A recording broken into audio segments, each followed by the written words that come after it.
주영석 기자의 뉴스 속으로. 뉴스 속으로는 예방과 치료의학도 최고, 리퍼도 최고, 시니어 어르신들에게 서울 메디칼 그룹이 최고, 서울 메디칼 그룹 제공입니다.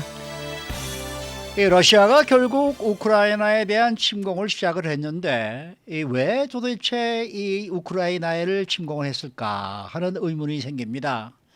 이 러시아에게는 우크라이나가 상당히 중요한 의미가 있는 곳으로 평가가 됩니다. 블라디미르 푸틴 대통령의 강력한 대응은 이 미국 등 서방 국가들 공세에 대한 반격이면서도 동시에 옛 소련 영광을 재현하는 강력한 러시아의 부활을 목표로 한다라는 분석이 나오고 있습니다. 이 러시아가 강력하게 우크라이나를 침공하면서 전면적인 공세에 나서자 미국은 막상 마땅하게 이 대응할 만한 수단을 찾지 못하고 고민하고 있는 모습을 보이고 있습니다. 자, 주영석 기자. 안녕하십니까. 지금 러시아의 우크라이나 본격 침공 이거 어떻게 봐야 될까요? 예, 역시 우크라이나를 한마디로 얘기하면 절대로 서방 국가들에게 내줄 수 없는 반드시 지켜야 될 땅이다. 이렇게 지금 네. 그 러시아가 생각하는 것으로 보입니다. 국가안보상으로 우크라이나는 반드시 자신들 영향권에 둬야 하는 국가다. 이런 생각을 하고 있고요. 우크라이나는 어디까지나 러시아의 그 원래 한 몸이었던 역사적으로도 그렇고 하나였다. 이렇게 지금 생각을 하고 있는 또 그렇게 주장하고 있는 그런 모습이고요. 특히 그 우크라이나가 북대서양 조약기구 나토에 가입한다는 이런 그 의사를 나타내고 미국이 여기에 강력히 지지 의사를 보이면서 긴장감이 이제 최고조에 달했죠. 그래서 이 푸틴 대통령 보면 절대로 이 우크라이나가 나토에 가입하는 걸 절대로 가만두지 않겠다. 그건 있을 수 없는 일이다. 그건 절대로 불가능한 일이다. 만약에 정말 나토에 가입한다 그러면 그건 어떤 수단을 써서라도 막겠다 하는 거였는데 이 우크라이나가 그럼에도 불구하고 나토 가입을 포기하지 않고 계속 추진해 왔고요. 이 미국도 사실은 유럽 국가들은 좀 굳이 우크라이나가 나토 가입할 필요가 있느냐는 좀 그 회의적인 반응도 많았는데 미국이 또 이 강력히 우크라이나의 나토 가입을 지지했어요. 그러니까 결국 러시아가 이제 칼을 빼들고 칼을 지금 휘두르고 있는 그런 상황입니다. 네. 아무래도 러시아가 이렇게 우크라이나에 초강경 대응을 네. 하고 있는 걸 보면은 아마 그 국경 지역, 접경 지역이라서 그런 게 아닐까 싶거든요. 많은 분들이 의아해하고 있는데. 네, 러시아가 이렇게 사실 21세기 들어와서 현대에 들어와서 전쟁이라는 거는 우리가 좀 상상하기 어렵습니다. 그렇죠. 과거에 고대 시대, 중세 시대 또 뭐 근대 시대에는 전쟁이 있지만 지금은 사실 뭐 국지전적인 상시 분쟁 지역인 뭐 중동 같은 데서 일어나는 그런 정도, 아프가니스탄이라든가 이런 곳에서 일어나는 뭐 게릴라전이나 이런 건 있지만 이런 어떤 전면전이라든가 전쟁 같은 건 사실 상상하기 좀 어렵거든요. 그럼요. 어려운데 지금 러시아가 이렇게 그 우크라이나를 향해서 지금 동쪽과 북쪽과 남쪽에서 동시에 지금 이 밀어붙이고 있는 이런 모습 대단합니다. 그럼 왜 이렇게까지 할까 러시아가?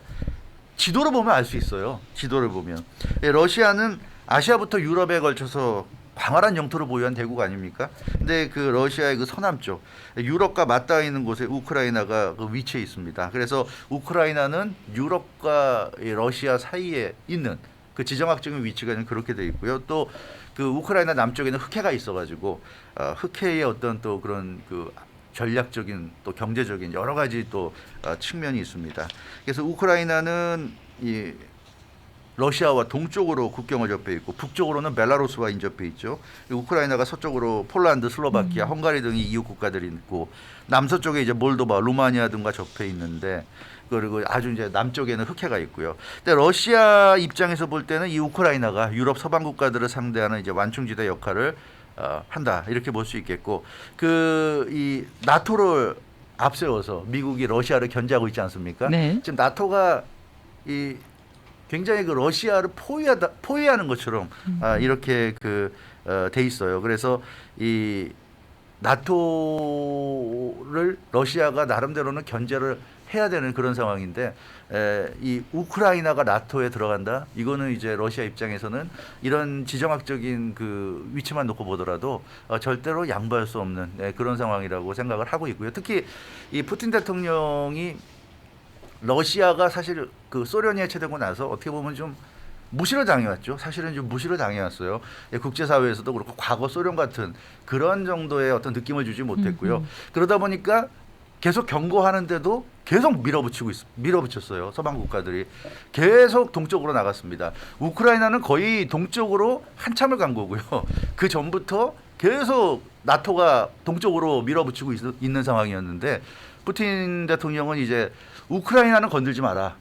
다른 건 내가 봐주더라도 우크라이나 안 된다. 이제 이런 식이었는데 그것까지 이제 하려고 하니까 결국은 이제 칼을 빼든 것이 아닌가. 그래서 이 러시아 입장에서는 더 이상 나토가 들어오는 것을 놔뒀다가는 정말 러시아는 이제 종이오락에 그칠 수 있고, 그래서 러시아가 살아있다는 것, 러시아가 망한 것이 아니라 러시아는 옛 소련만큼이나 강력하다는 걸 지금 보여주는 그런 차원인 것으로 보여집니다. 이게 러시아로서는 우크라이나가 절대로 포기할 수 없는 그런 나라죠. 예, 그렇습니다. 러시아 입장에서 우크라이나는 자국 안보와 연결돼서 굉장히 중요한 나라고요. 그리고 이 미국을 예로 들면 우리가 좀 이해할 수도 있을 것 같아요. 왜 저렇게 러시아가 우크라이나에 집착할까 이런 생각.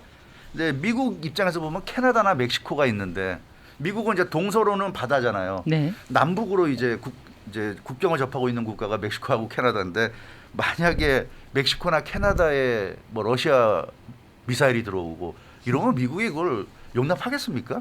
그 아마 절대 용납 못할 겁니다. 그러니까 그거랑 거의 비슷한 거죠. 우크라이나에서 모스크바가 이제 가까워요. 근데 우크라이나가 나토에 들어가면 당연히 이제 미국 미사일이 나토 국가에 들어가거든요. 그럼 우크라이나에 미국 미사일이 들어간다는 얘기인데 이거를 러시아가 과연 용납할 수 있을 것인가. 그런 점에서 보면 왜 저렇게까지 우크라이나를 상대로 좀 무리해 보이는 그런 예전에 전쟁 같은 모습으로 저렇게 무력 침공을 할까. 이제 그런 게 좀 우리가 이해가 될 수 있는데 이 미국에서도 그런 일이 있었잖아요. 1962년 케네디 대통령 때 쿠바의 그 소련제 미사일이 그 당시 소련 후르시초프 때 후르시초프가 미사일을 쿠바에다 배치한다고 네. 해서 난리가 났었잖아요. 그 당시 핵전쟁 직전까지 갔어요. 미국에서는 이러면 도리 없다. 우리가 소련을 쳐야 된다. 소련 미사일이 쿠바에 놓이는데 그걸 우리가 용납하면 되겠느냐. 있을 수 없다.